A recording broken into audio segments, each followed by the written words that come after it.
Well, here we are once again. This is Bill Carell with my two friends, Lisa and Ken, and we are lighting the candle, A World That Works. It's a great time for us to be lighting the candle today. There's lots going on in the world, and I'm sure you've got lots going on that's where you are as well. But in the meantime, our conversation today, as usual, is going to be about inventing empowerment from nothing. Just people talking, you know? And we do this every week and have a ball doing it for the most part. And when we don't have a ball doing it, then we usually get follow-up text messages later on with more supporting evidence for how cool the conversation was. So I guess today, what I'd like to kind of like pitch around is, the whole notion of all your friends are doing it. You know, how it has to do with peer pressure, social capital, expectations of behavior, and quid pro quos, that there's a whole science and culture to just getting along in the world and allowing things to happen in such a way that your worst fears are never realized. So if we talk about all your friends are doing it, that became a really huge joke while I was raising my kids. And whenever they did something good, I would praise them and I would say, thanks for doing that. All your friends are doing it. It was almost never used the way it was with my parents.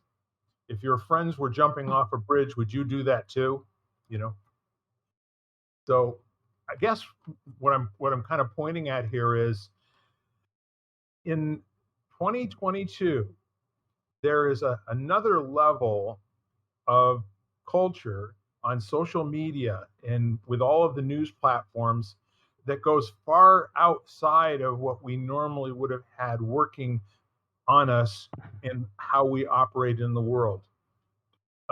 Agree or disagree? Agree. I thought, well, a couple things came to mind, but um, I was reading a story about social media and its effects on the youth. There's no pressure thing right there, and their hard time of being left in the dark, so to speak, or feeling alone, and not realizing that there's bad parts of life as well. Uh-oh. I know. I think we might have lost her. Yeah, we're getting that jitter. So I thought there was an interesting quote. I gotta find it. But so and talking about the impact of social media and then feeling in the dark, but then there's a saying that says it is better, and of course it's very appropriate for our group. It is better to light a candle than to complain about the darkness. Yes. Yeah, I think I know I can see my. Go ahead. so. We're having a hard time copying. There's a little bit of breakup going on. I see So that. Yeah. what you're saying is really really great, and I'd like to ask you to repeat it if you will.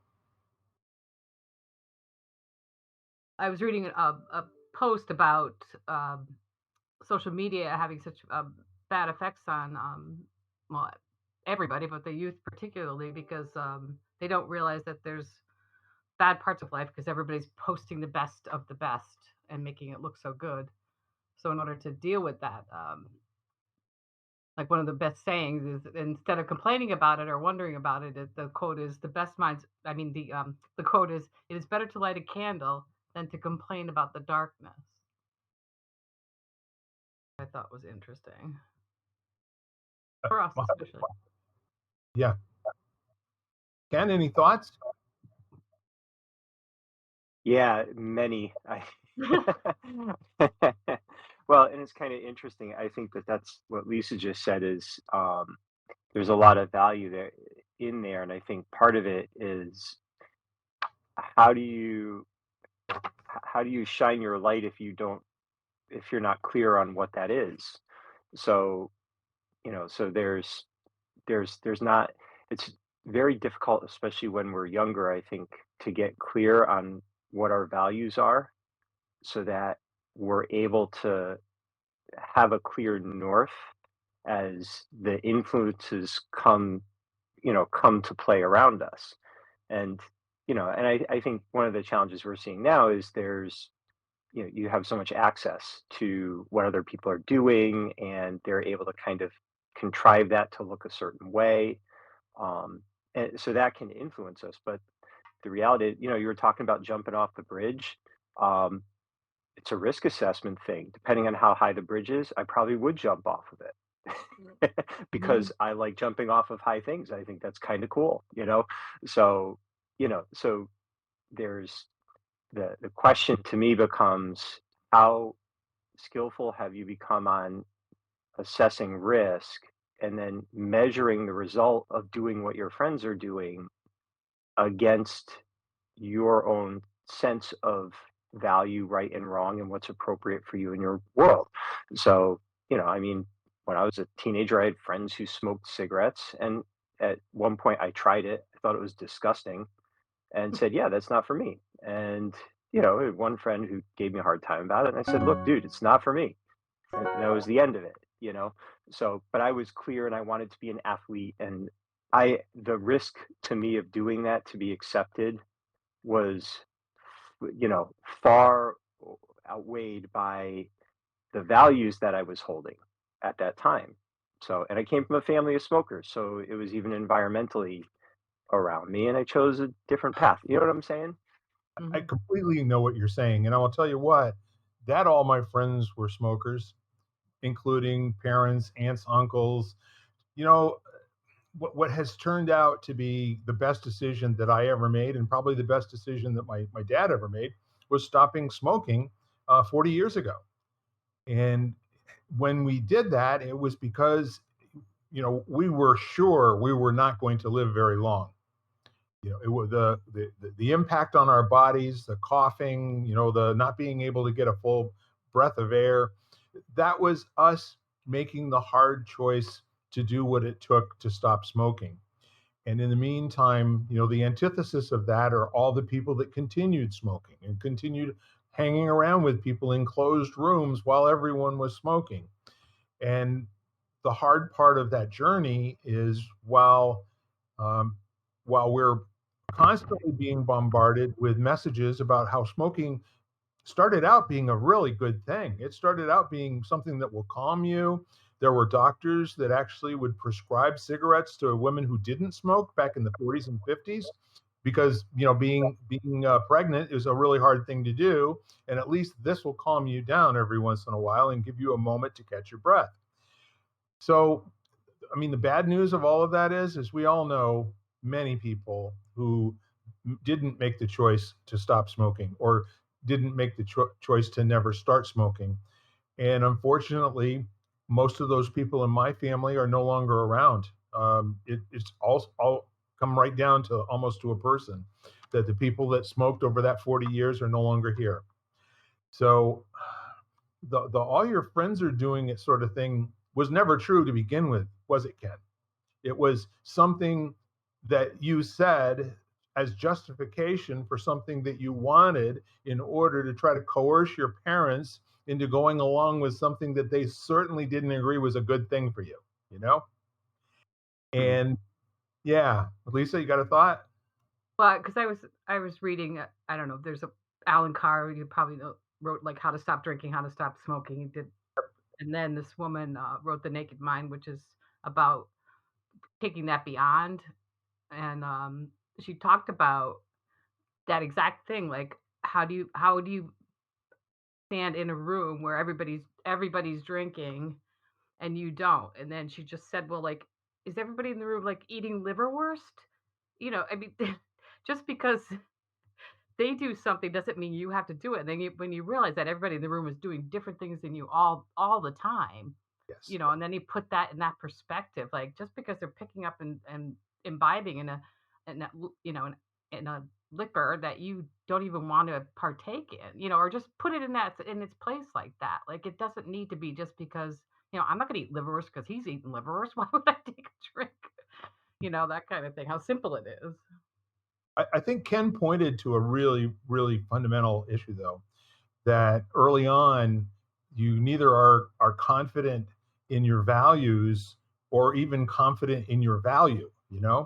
It's like, am I worthy of being with this crowd, having all the thoughts that I'm having in my head about how cool they all are, and I'm certainly not that. So, you know at an early age, I think the best gift that an adult can give a child is to give them access to their intrinsic unique value as compared to everyone else in the room and everyone else in the state and everyone else in the world, to the point where there's no longer any appropriate value to comparing yourself to another person.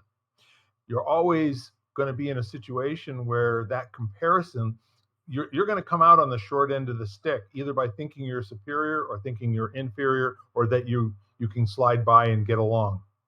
And in the meantime, the whole notion of needing to be, with the hip crowd, or needing to be with the bad boys, or needing to be with the pretty girls, or the, whatever.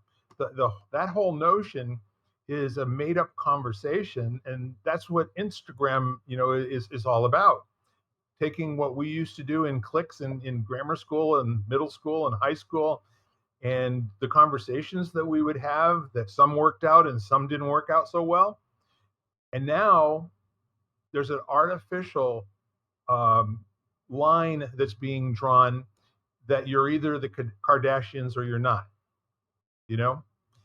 And I heard a really interesting statement by Bill Maher. I listened to him.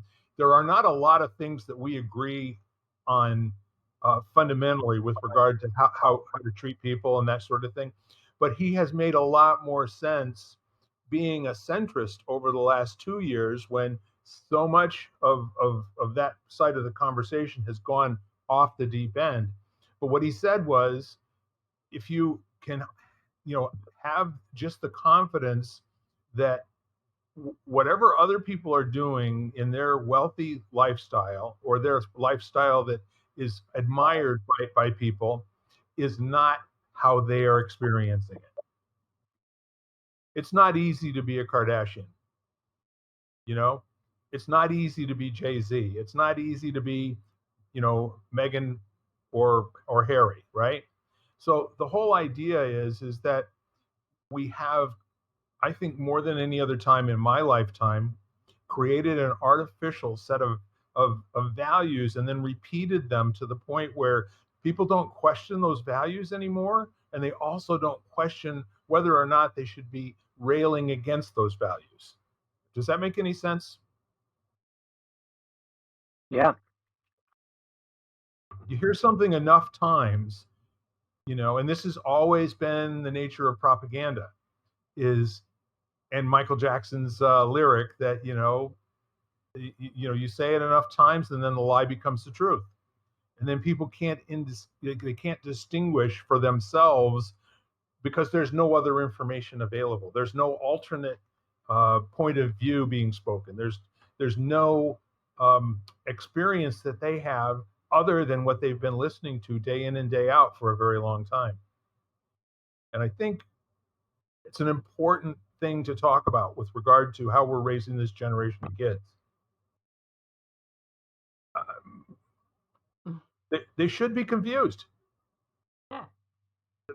I mean, the messages that they're getting about who they are at a very fundamental level are so conflicted. And also the messages that they're getting from so-called authority figures, that historically you and I have always looked up to, the leaders in our lives, right? I don't know that that's all that smart these days, Mm. at least not in a vacuum. So how do people arm themselves, or gird their loins, so to speak, Mr. Shakespeare, and protect themselves against um, sinister forces? that are in the shape of, I don't know, Teletubbies. Well, It- it's Go ahead. it's kind of interesting. I mean, information is definitely a sword that cuts both ways, and and I think that one of the ways that it could be helpful, like I found, so if someone, I'm big into wellness, so and there are often times where someone is kind of, they're making a statement based on some study or whatever on something that's good for you, like for example, vitamin D, and which is great, but there's also been a lot of vitamin D overdosing because, certain people are promoting it to the point where people are taking too much of a fat soluble vitamin and it's creating problems. So, one of the things that you can do though is when someone's making a statement, you can go and find out how do they benefit from that statement. So and if it's someone telling you don't do this, do that, and they're selling that, they're profiting from that, then that's something you should look a little bit more closely at. And and in like in the supplement industry, that's very, very common. A lot of the studies were funded by the people who wanted to confirm or validate the thing they wanted to sell. So it may not be very good for you, but you've got to like dig into the information a little bit. So, and I think that's one of the challenges right now is we tend to be very, very on a chemical level.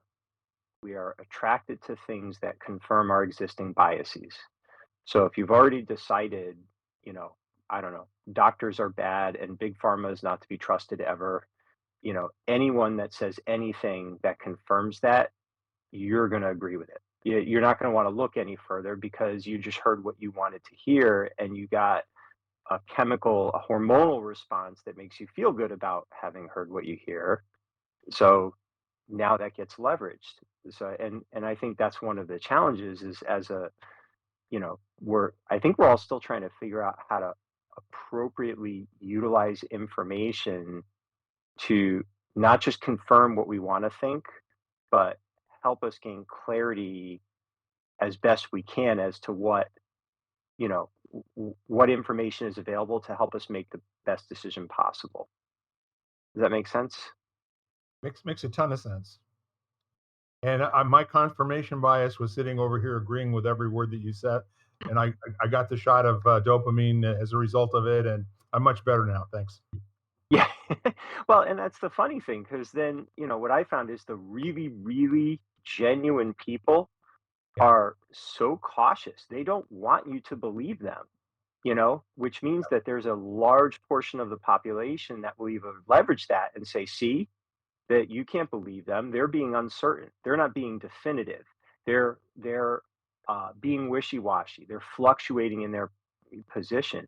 We don't reward I don't know, or I may only be right at the moment, but there are second and third order consequences that are yet to be seen. You know, I mean, we don't know. I mean, look at COVID with all of the mitigation efforts. You don't know how those are going to work, but we were so busy fighting and polarizing over whether it did work, whether we thought it could work. We couldn't just assess what was happening and make fluid changes in real time, which would be the smarter thing and be transparent in communicating that. So instead, any misstep was immediately leveraged by people who that confirmed what they were thinking, and anything that worked was being leveraged by people who confirmed that that's what they were thinking, and there was no complexity brought into it that could, I mean, who knows? Maybe if you'd had that approach, a million people wouldn't have died. Maybe that number would have been half. I don't know. It's a really interesting example, though, Ken, 100% in terms of those folks that are in the business of convincing. And Mhm. we, again, as a culture, we don't think well of people who have an idea that are not then willing to fight to the death, to change other people's mind to that idea. And that's not the way forward. That's the way to cement a position. It's a way to try to get a conversation to stay in inside of a box where it doesn't go any further. And for the most part, we're living in that environment. And the best example of it being taken to extremes in our lifetime has been COVID.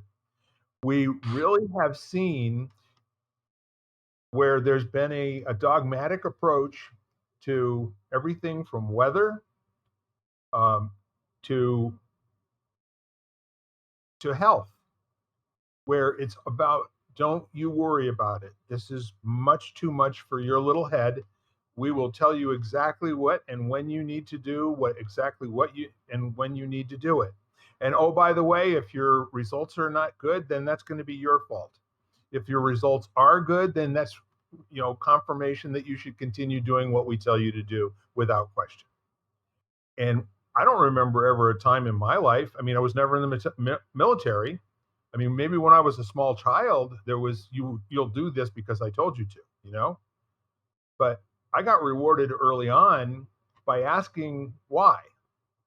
They probably wish they hadn't done it that way, but it made it easier for me, to go into life with my eyes wide open. And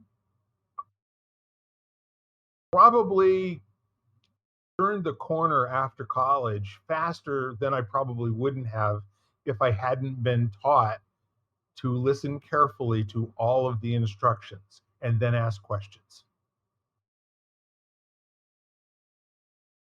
That was one of the things that I would say set me up to be willing to realize that there's no magic formula about the people who have worked things out in their lives with regard to finance and health and social uh, bonding between partners and mates in life and that sort of thing. That there might be a set of ideas that the ideas themselves would not be strong enough to guarantee the outcome. Just as the Ten Commandments have never created a world in which there was no need for the Ten Commandments. I thought it Yeah, was it's interesting, Ken's Go ahead, talking Lisa. about supplements and things like that. Because every product on the market is to make life better, right? So, and then you go researching it, and they're just getting so clever with, if you look up reviews for something that you're looking at, they found a way to make it look like it's an actual review, and it's the company themselves undermining the review, Yes. and making it still look good. So it's so interesting, like that. Now to do research or to ask the questions is getting harder to find the right answers, even. So I just find that to be, buyer beware kind of thing. And it's just funny, none of this is new. Like, there's Right. been snake oil salesmen, go back as far as you want. I mean, even like, go back to 1918 and you'll find, Hmm. all of these people pushing back against the idea of mitigation efforts like masks. There have been people, hesitant and against the idea of vaccination for as long as there's been vaccination. We're just more connected now. So, so people are able to amplify their opinions to a much higher degree than they could have, even 30 years ago, But I mean, it's no different. I mean, it's funny. I saw one thing. They had a quote that someone, it sounded like someone pushing back against, I don't know, I think it was wearing masks. And it was actually someone's response to being told they had to wear a seatbelt or they'd get a ticket. Because the same thing happened with seatbelts. The same thing Yeah. happened when they wanted to put car seats for children and make that, legislate that, you know? So it's nothing new. And especially in a society like ours, which is by far the most independent culture ever in the history of humanity. Like, statistically, we are more independent and more like kind of motivated by a sense of I than any other any other culture, So we're going to have even more pushback against anyone telling us to do anything, even if it's for the good of us. So now you've got that. And then the other part, I remember reading an article about the CDC taking a lot of criticism for using a vocabulary that was too sophisticated because I think the average reading level in the US right now is below 8th grade. I think, so they like wanted to keep the way that they explained why people should do the mitigation stuff, like they needed to literally dumb it down. So Bill, it's kind of like, you know, they almost are in a position where if they don't kind of say like a parent would, because I told you so, they had no way of getting people to understand enough that they wouldn't be confused, you Yes. know? So, so now you have this balancing act where, we don't have we have pockets of highly educated, we have pockets of poorly educated, and we have something that has to find the mean where we can give people information they can understand and act on in a society that doesn't like to be told what to do. So, so what the heck do you do with that? I mean, I don't know that there's anything anyone could have done differently that would have made for a better result based on just us being who we are as humans in the way, we've evolved societally. So, so instead, what do? We end up arguing over woulda, coulda, shoulda, or what I would have done differently, or how I know better. Everybody's armchair quarterbacking or Yeah. leveraging people's fear to make a boatload of money or to get a boatload of likes, so they form a YouTube channel and they say a lot of stuff that pisses a lot of people off because it gets engagement and they know the more people that get angry at them, the more engagement they get, and then they monetize it. Mm. So, and the more people get used to it, the more outrageous they get because that's what they need to do to keep, attention on it and keep monetizing it. So, yeah, so it gets kind of messy. Yeah, perfect. It's 100% the it all leads to the same place, no matter what us and them conversation we're having. It leads to the vilification of the person who has a different opinion. It's not like they don't think correctly, it's they're evil. And because they are evil, there's no point in entertaining anything that they're saying or evaluating whether or not there's any part of it that makes any type of logical sense. No, they're just evil. So stay away from that. And why? Because I told you so. Well, and again, if you feel, if you have a sense of safety, control, and comfort from the being surrounded with people who agree with you, or who confirm the way you're feeling or believing, you're going to want to hold on to that. Yes. You're going to want to rally around that.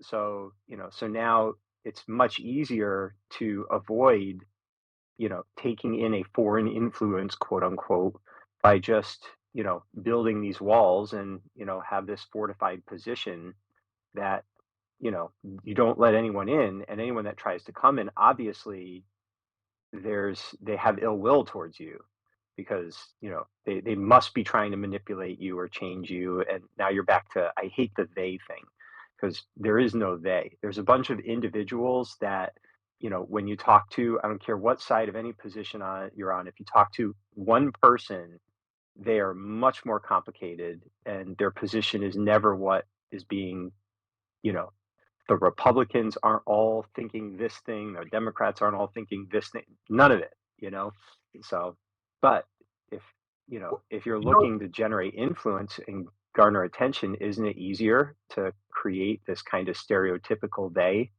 that everyone Mhm. can rally against now?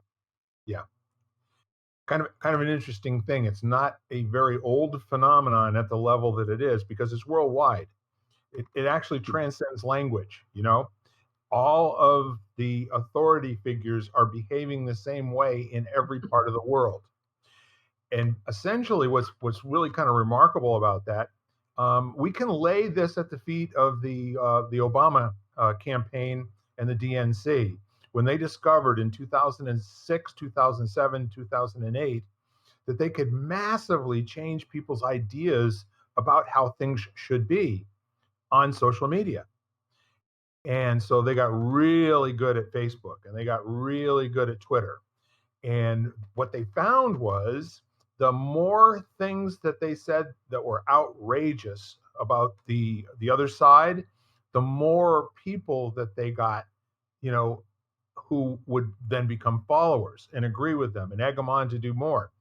What they didn't realize was that in order for Twitter to completely maximize its monetization, they not only installed, but they propagated at a very high level the bots. They would claim that they were bots from this country or that country, but no, they're not. They were intended to sway people's opinions. Now that worked really well throughout the 8 years that Obama was president, and then it worked even better for a guy named Donald Trump for a short period of time, until they changed the rules on the platforms and said, "Wow, we made this guy president. We can't let this happen anymore." And they broke all their own rules and they acted like, they were indignant and all the rest of that sort of thing. But in the meantime, they managed to persuade millions of people who had no opinion until they were, constantly bombarded with this information, that what they knew to be true was false. And what they were telling them was true is actually true, and it wasn't true. It was a complete made up narrative. It was storytelling 101, and then they all do it. It's not like there's a good side and a bad side. No, this is just a new technique for changing people's opinions in a very powerful way in a short period of time. Until people decided, wait a minute, I don't want my mind being manipulated by Twitter. And they actually found out that the real number of people on Twitter after 2021 had gone down dramatically, even though the number of listed users had gone up like 40%. And this is where Elon Musk just he lifted the hood and he looked in and said, prove to me that these are all real human beings. And then he shut his mouth and walked away. They could not. And they were saying at one point, possibly as many as 70% of the Trump followers were bots and 90% of the Biden followers were bots. And he said, so you have a valueless commodity here. Your platform, your public square, it's phony. It's not worth what I offered you for it, and I'm out. So is that the beginning of people finally saying, enough with the dogmatic talk, with the altar of this and the altar of that? Why don't we just talk about what people want, what people need, how they behave? How do we actually make people's lives better? I think part of that is you got to go back to values and being clear on your values, and then learn to filter the information around that. So, so like for example, if I'm going to use the COVID example, if your value is no one tells me what to do, like that sense of personal sovereignty and freedom to make your own choices and live your life on your terms, Right. That's a value you're going to have. So now, that as information comes in, your relationship to it is going to be filtered through that. Now, if your value is I'm part of a society and I want to do what's best to keep everyone safe, like I'm willing to subjugate part of my own personal freedom in exchange for the community, right? Now you're looking at that same information through a completely different lens, through a different filter. So, and the challenge becomes if you look at, if like from a political perspective, I don't really care if they're bots or not. If you're able to, kind of look at beyond all of the, the fear mongering or whatever's happening, the attacks, all that kind of stuff. Can I get some insight as to what this person would value as a leader? Like what is their position? And does that value align with my values at a core level? So you know what I'm saying? So like for me, with the COVID thing, basically in the end, I was always asking the question, what is best for the community? And how do I determine my personal level of risk as it's related to that? And what makes sense for me to do to support the community at large? I was coming from that place first. So, but I had a lot of friends who were like, I'll go live off the grid No one's going to tell me what to do. No one's putting a chip in my arm. No one's going to give me this experimental thing, or no one's going to make me wear a mask in a store when I don't want, so, and I was fine with that. I didn't care. They just have it. They're just different from me, but it was very interesting when we'd have a conversation because the way we were viewing the information and the things we were attracted to were very different, you know? So we just had to make our choices. And I remember saying to one friend, I'm like, dude, let me know how that works out. I'd be curious how being off the grid will go for you. That sounds kind of peaceful. He's like, "Arr." He was angry. But I was more curious. But Nobody here's understands that, Ken. Nobody understands that. That's well, a yeah, hard yeah, that's a Yeah, hard well, of place to course. Yeah, be no, in. it's very hard.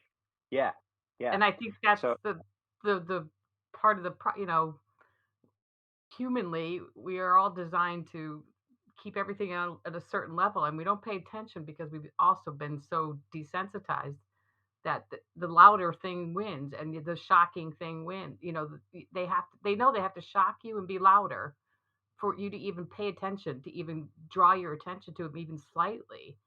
And I think that's yeah. just gotten more out of hand for us. So to be centered like you are, or to center in your values would be great to teach, or like how to come from that perspective rather than like whoever's loudest, or that Well, kind of. and yeah, and it's fascinating because the I think one of the challenges we're kind of, I don't know if it's really conditioned, but it's so the noise help keeps us focused on the noise. And the stressors and the debates and the arguments are all about the noise. So we're complaining about the bots on Twitter instead of thinking, how do I choose to relate to information that may Mhm. or may not be true? And what do I choose to do with that? How do I choose to test that and be self-aware and then make choices as to what I move towards or away from based on who I am as a human and what matters to me? But that's really hard to do. I remember my mentor said something that I shared with my dad, who got very, very frustrated watching political news. And he's very interested in politics, but he gets so angry. So John said, tell him to watch them talk with the sound off. So that you're Ooh. not hearing their words, you're watching what they're actually saying through their body language. And it was amazing because all of a sudden my dad got less stressed. And he said because now he was assessing the human and who that human was being and how truthful they were through like body language and facial expressions. And he wasn't being distracted by this string of words designed to trigger all of these emotional responses that, distracted him from who this person is. And it was a really interesting thing.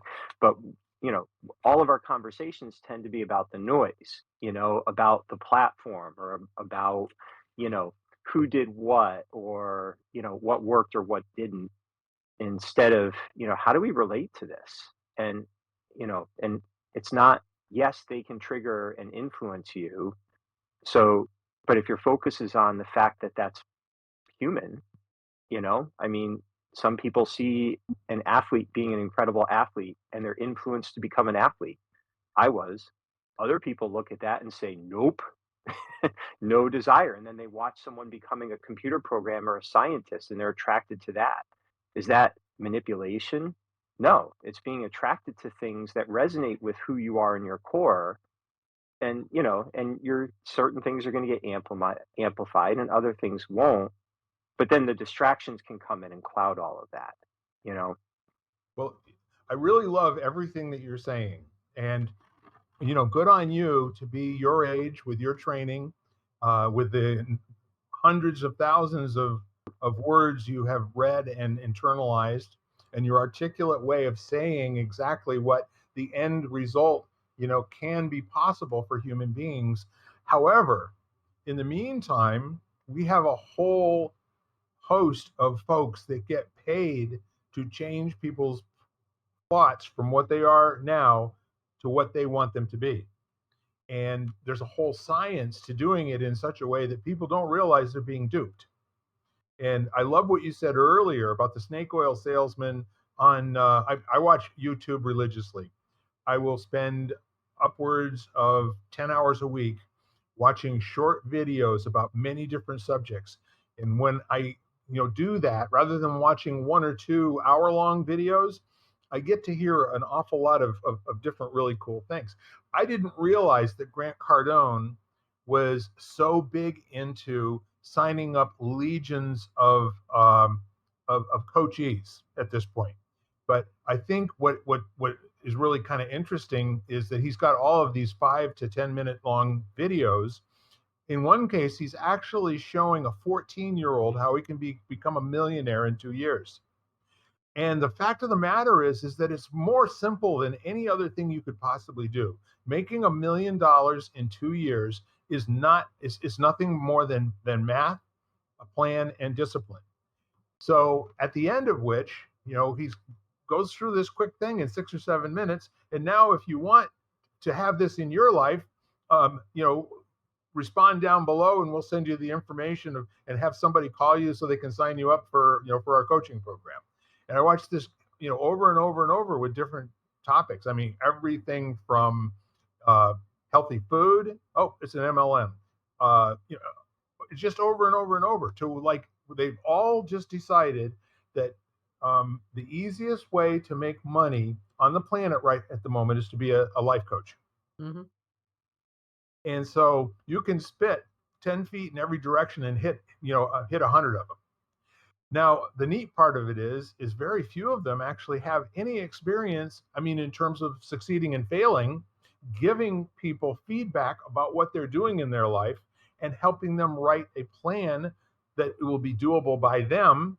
Uh, in many cases, what they sign up for that, but what they end up finding out is that the best way to make the $1 million is to convince other people to pay you $167 for a program that they will then own for the rest of their lives that is worth at least $25,000 in value. It's all the same goop with just a different thing, that people have commoditized and monetized. So where am I going with this? There's a lot of noise. It's almost 95% noise. Every person that you see on any media is there because there's a point of view that has money behind it. And that point of view neither needs to be truthful, good for you, factual, or good for the world. So the interesting part is, do you think our kids are being raised, the Gen Xers, the Gen Zers, are they being taught that right now the best thing they can possibly do is be different than any other human on the face of the planet? Or their way of fitting in is to also be, leave any of the adults in the room completely confused about who they are? And they don't know either, but there's real power in having all the adults in the room be confused about who you are. I, I don't know. Life coach, yeah. Life coach for grown-ups and influencers for the younger generation. I mean, it's 100%. just their way of doing life coaching kind of thing. And the more that convert, the easier it is to convert the more. Hmm. Christianity probably for the first 300 years had thousands of people. And then what happened over the next 1500 years? Yeah, I forget what country was. There was an like a high-level influencer that caused a riot Yeah. somewhere, but just having a simple appearance. It's like, Yeah. okay. So where are we? I mean, that's a Hmm. really good question. I don't know. I think we're in the Bardo. The Bardo? Yeah, we're in the Bardo. We're in between. There's the death of what was, and we're resting in the space before whatever is new comes in. And and I mean, I see it all the time. I mean, when I do leadership with teens, there's a lot of them. They are just as clear as I am as to who they are. And when you give them information, they don't question it to, to confirm what they want to believe. they ask genuine questions so that they better understand how that information fits in with who they want to be in their world. Like for a lot of them, the question of like they wouldn't even be interested in making $1 million. They're interested in living a life with balance between, being able to have the impact they want and generating the revenue necessary to live often a very kind of simple life, you know. And I think that there's also an increasing level of sensitivity to BS and manipulation, and you know they have so much access, they just know how to change the channel very, very quickly. So I think that, So hang on there's just a second. I'm going to stand you up for a second here, okay? The they that you are talking about is from a very small group of people. Anyone that has oh met you has access at a level that most of humanity never did, doesn't now, or ever will. See what I'm saying? So y- the experience that you have with that, because of the law of attraction, in my opinion, is also going to verify the thoughts that you had in terms of how you communicate with these folks and what you get back. It's rarefied air where you operate with the human beings that yeah, you. so I'll give a little bit of context for this. The Sure. conversations I've been having have been interviewing under 35-year-olds that I have no prior contact with. They don't know me. It's just been a chain of, it's all been through Zoom. Most of them I've never had a face-to-face meeting. Some of them aren't even in the US. Uh, and, and it's all coming back. I have a series of questions. I'm asking them all the same questions and I'm finding some very interesting trend lines. So this is not like people that, grew up in my circle of influence through martial arts or I think you anything like that. misunderstood what I said. What I said is anyone who knows you or knows Lisa or knows me is coming from a particular way of being in contact with us that is not accessible to the other 7 billion people on the planet. And I'm not saying that it's good or it's bad, but what I am saying is that when you look at the people who would be interested in having those types of conversations with you, just as it is with me and my 100-person project, not everyone says yes, I'd like to be interviewed. And most people are saying no these days, or they'll say, yeah, I'll get back to you with the dates. So what I'm saying is that the results that you have and how it's impacted your perception of how people are is very, very positive, and it's a good thing. I'm not throwing the baby out with the bathwater.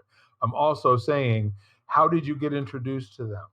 What are the connections of the connections of the connections that put you in touch with those people? And is there something to be seen and learned about how that works, such that what you're experiencing with these kids could be more present in the world than it is right now? This is a thought that I have, knowing who you are and how blessed any human being is going to be to spend even a half hour with you. That impact, if it were able to be multiplied and duplicated and replicated, I think that's what changes the world. That is Oh, the I agree. I mean, that's my life's work, that, But that's but the I guess what I'm antidote. saying is I think that there's, so what I'm seeing, and regardless of how much it's being influenced by them, like, because some of these are a referral to a referral to a referral. So Right. there's no even connection to the original person that I spoke to. They just kind of put it out through their circle of friends, and you know how those things go. I do. So, but still, there could absolutely be some kind of, you know, uh, whatever melded in there. But there's a distinct difference between the people I communicate that are from older generations who are pretty invested in the information sources, the media, the traditional media, and how they relate to information compared to the younger people, Sure. who they're just the way it's, because I'm not really listening so much to their answers. It's the way they're processing what their attention goes to and how they relate to the questions. So, and it's just even this curiosity, which I mean, neurologically, we're more curious when we're younger. We go through a phase where that kind of fades, and then we go through a second cycle, once we hit into like our 50s, where our focus goes more towards mentoring and nurturing others, that kind of thing. So, so there's been some interesting studies on that. So they naturally, of course, are going to be more curious and less rigid in their framework. But even beyond that, I mean, I've worked with thousands of teenagers for 30 years. So, you know, this generation seems to be adapting to the noise and the access in ways that I find hopeful, I guess is what I would say. So, and I could definitely be wrong or could be influenced, but So overall, I'm pretty. that's not the point. Whether you're right or you're wrong is not the point. Your observation is powerful. What you're reporting, in my opinion, is hopeful. There's no doubt about it. And I wouldn't put it past you to actually be making a difference with the human race just with these conversations. He is. I hope so because that's why I'm doing them. 100%. Yeah. But it's like, again, whenever we see people expressing, and then this is why I watch so many YouTube videos, both so I can see hyperbole, okay? Because it's always going to be overstatement. Like when they go on campus and they ask a bunch of kids 5 questions for $1,000, and the first question is who was the first president that to live in the White House, and the next one is what was the first state, and then the next one is what is the loudest animal on the planet. And they went to Harvard and they asked these kids these questions, and I have no idea how many people that they asked, but I was really kind of impressed what the kids looked like who got all the questions right. It struck me that there are still these, it's a bell curve, in my opinion, of people who are totally obtuse and they're not going to graduate from Harvard. They're going to get the debt, they're going to go away, and they're going to end up, not doing well in the rest of their life until they figure out who they are and what their value is. The kids in the middle, they're the quiet ones that just keep walking past while the guy is doing the video and offering them an opportunity to look foolish on camera. And then the ones that take the bait and answer the questions thoughtfully. Again, when you watch a human being thinking, it is really a mechanical process. You can actually see them looking inside their forehead, and the wheels moving. And first president in the White House, John Adams. It's like I want to pull him aside and how did you get to that? Well, first of all, we know where the White House was when Washington was president, right? There was no Washington, D.C. when Washington was president. So the point is, the White House, so there's some kind of uh, a thought process of deduction. And I watched a guy do this. One of the kids that answered the question, I would love to take to lunch. And I'd like to ask him about the world that he sees in the future. And what is that going to amount to as far as he's concerned? I don't know. I like watching people have fun for the most part. And Ken, are you starting to come up with a next phase beyond these interviews? Oh yeah, yeah. No, And it's what will that's that look like? well, the whole idea is to get a better understanding of what they value in work and life and where those things overlap, so that we can design environments in which they can feel fulfilled when they work. I mean, I want to build businesses all over the world that are built around people being able to do the work the way they feel they were designed to do it, in a way that adds values to the communities in which those businesses reside. So, so it was just, and I've learned a lot obviously from businesses we have done, but I'm thinking on a much larger scale. So I'm just collecting information, so that the more you understand what's important to them, the more you can design the environment, especially from a leadership standpoint, so that you're not you're not, like, it's kind of funny, like what Grant Cardone is doing wouldn't work with the people that I'm talking about that want to do this service-based thing. That would be the wrong approach for them. They'd be turned off by that. They'd be disengaged and they wouldn't reach their full potential. Sure. And, which would frustrate them because all they want to do is leverage their potential in service to the people around them. That's the common theme. They want to feel utilized and connected, and they want to contribute value without having that smothered unnecessarily by other people's opinions of what that should look like. You Right. know, and they don't mind having structure around it either. It's not a lack of structure, just be fluffy and, you know, it's so yeah, so the whole point is to create the more you understand, the more you can, martial arts principle 90% of success comes from the first move. So Yes. start with the design that will help make it easier for everyone to make the choices that they would rather be making anyway. And then we'll I, see what happens. I think that's perfect. And in terms of shooting for the middle, where people still do think, still do act out of some sort of rational uh, plan and taking information in and looking to see what's going to happen and predicting outcomes and results and that sort of thing. We don't hear about those people very much because it's not that interesting to watch people just go through their lives and be successful or succeed and fail, succeed and fail, succeed and fail, succeed and fail. It's a lot more interesting. The marketers have proved to us over and over again the hyperbole, yelling fire in the whatever you can, to keep amping up people's irrational response to what they're seeing and hearing. So I'm wondering if we're going to go through the pendulum swinging back as far as what we're immersed in terms of what we're being told the real world looks like out there.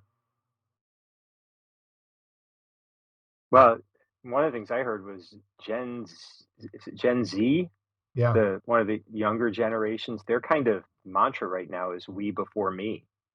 Like they are very clear that it's their and I'm seeing this, a lot of the kids that I'm in touch with who are now out in the workforce, they're attracted to nonprofits, they're attracted to benefit companies, work that matters, to communally as opposed to personal success. I want to I want to achieve these individual accolades.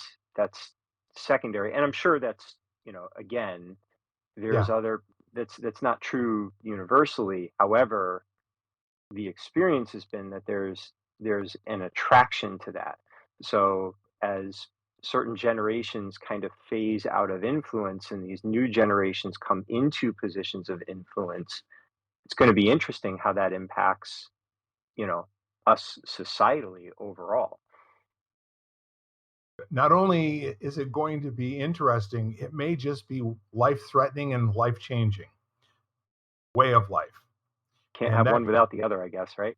I guess, absolutely. And I think in terms of the concern of people who only turn on media occasionally, and I went literally probably 2.5 years with really not watching any television per se, except for old reruns of old shows from the '90s.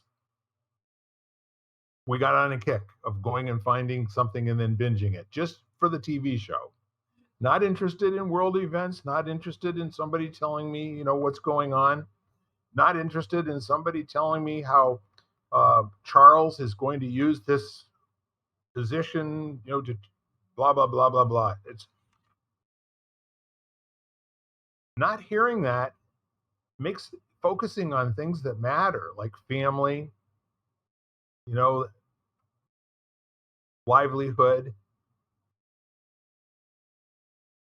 It changes everything.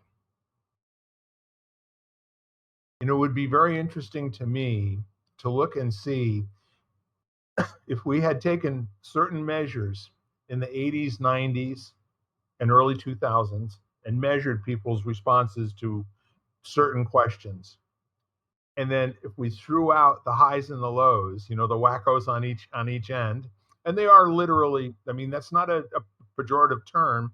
They just are not like other people. Okay, they think differently, and they're unwilling to have be affected by any conversation at all. I'm wondering if the people that we used to call the silent majority back in the 60s are still out there and still have the same values and still have the same cares about life, liberty, and the pursuit of happiness. I'm suspicious that they still do, that most people feel like that. Yeah, I think, it's we all have probably certain things that trigger a more radical response, Yes. based again on our values or our experiences or our background or trauma, all that kind of stuff. But overall, I do find it interesting that I think that the people you're talking about that are kind of hovering more towards the middle, and no one's in the middle, they're on either side, and I think that probably oscillates. They're just keeping their mouths shut.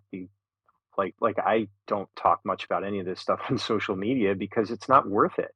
It's just they're just the majority of people in that environment right now are looking for a reason you know, to state their position, not discuss what it means, you know? Right. So, but then, what was it, Kansas, where they put um, abortion on the ballot and were quite shocked by the outcome because people, they didn't know, people weren't talking about it, but then they went out and voted and, and their vote in that environment didn't match what the assumptions were.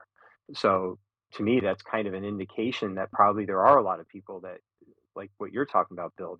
They're being quiet, but they're paying attention. And and I know the younger generation, they're more clued into politics and understanding what's going on and policy and and they're well, I didn't pay attention to like that when I was that age at all. Yes. It shocks me how you can have legitimate, intelligent conversations with a 20-year-old right now who's, thinking about who they're going to vote for and why they're going to vote for them and what matters. And it, it's just fascinating. So yeah, it's going to be interesting. I'm kind of excited to see what happens over the next 5 or 10 years. And we will not wish it away too quickly, will we? No, no, I just want to be part of creating environments that allow them to continue to learn to, just have some kind of alignment between who they are and what they express out into the world, you know? So, and also I think the internal fortitude to handle the disappointment and the Yes. fact that they won't always win and they have to recognize the times where there's compromise and battle sacrificed for, you know, something greater down the road. So those are all things that need to be practiced and cultivated over time too. Whenever we have the opportunity to be around people that seem like they're decent stewards of our culture, and not that they necessarily agree with everything that's going on, but they feel like they at least have some sort of access to change or some sort of access to making things continue to be desirable and good for people. I find that very hopeful. Yeah. There's a lot of them out there too.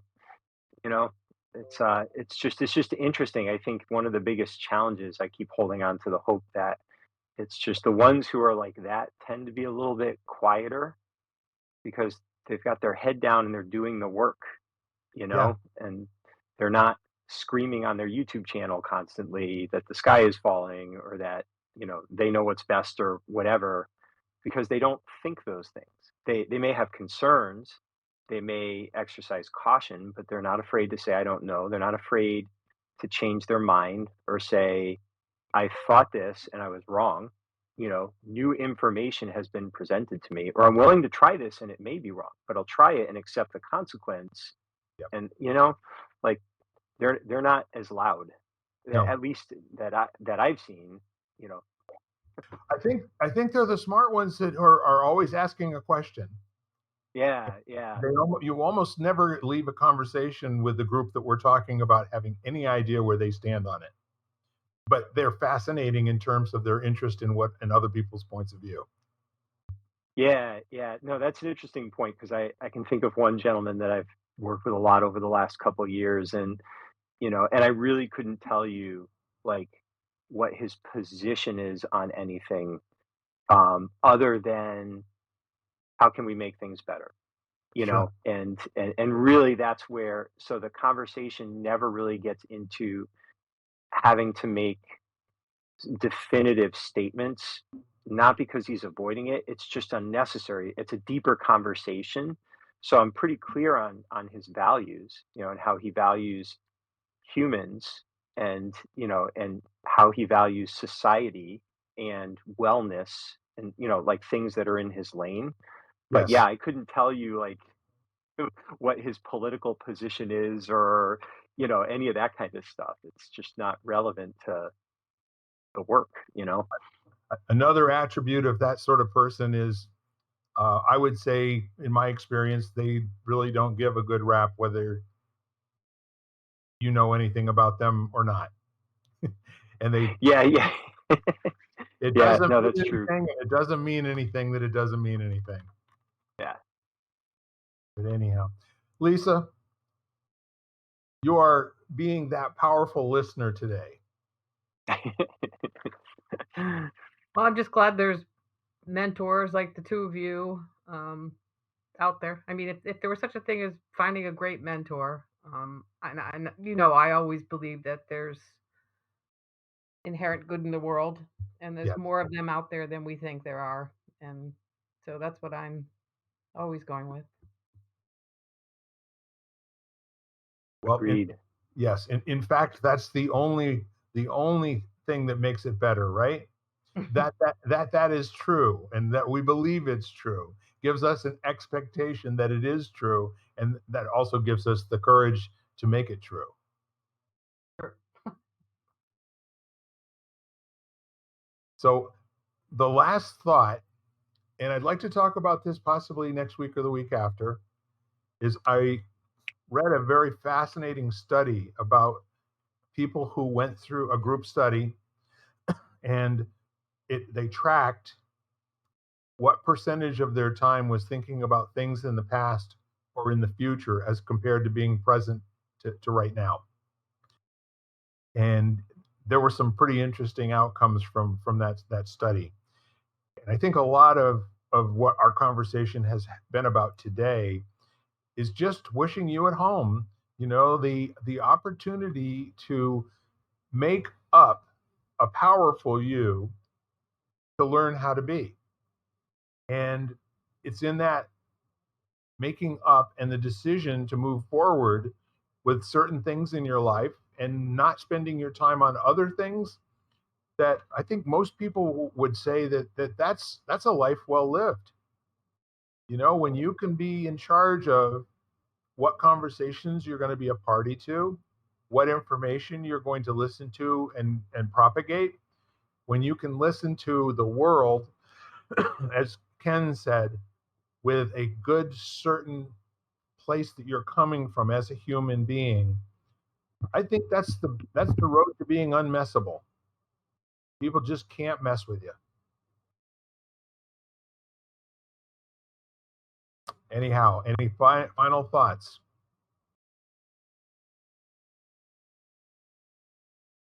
A question, I guess, and what would make you feel safe enough to genuinely, without reservation, open both your heart and your mind to things that it doesn't currently feel capable of holding?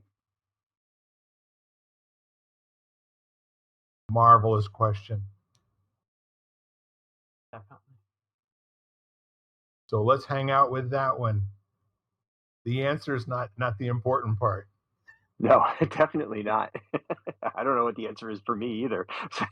But it It's seemed a like an brilliant, interesting question. brilliant question. All right, folks, we are lighting the candle, a world that works. I'm Bill Carell, and I've been once again blessed by the time with my two dear friends, Ken Caputo and Lisa Sheehan. So we'll see you soon. Bye-bye. You've been listening to Lighting the Candle, a world that works, part of the Exvadio Podcast Network. You can catch us each week, as well as the rest of the network, at exvadio.com/podcasts, as well as the Apple Podcasts app, Google Podcasts, Spotify, iHeartRadio, Stitcher, Audible, Amazon Music, and wherever you find podcasts.